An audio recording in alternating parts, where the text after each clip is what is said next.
Kõik on uus nüüd ja praegu. Uus maa ja ees on uusi aegu.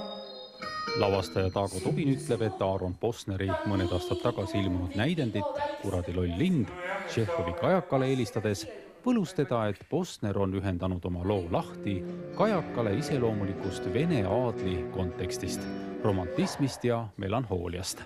Kõigest sellest, mida me oleme harjunud hakkama pidama tšehhovlikuks ja mis on seda vaid väliselt. Ja tänu sellele, et need filtrid on maha võetud, tuleb see lugu just siin ja praegu väga teravalt ja puudutavalt meile kõigile kätte.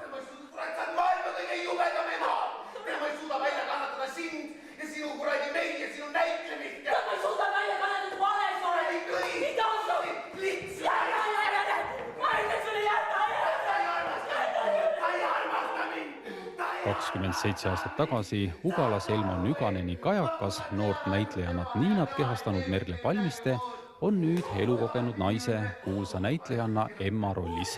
Emotsionaalselt, kirglikult, silmis ehtsad pisarad.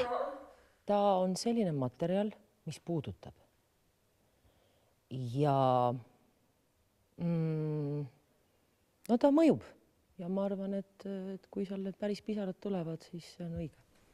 Näidendit läbiv ehtne, sügav ja keeruline armastus kingib kõigile osatäitjaile võimaluse oma roll suureks mängida.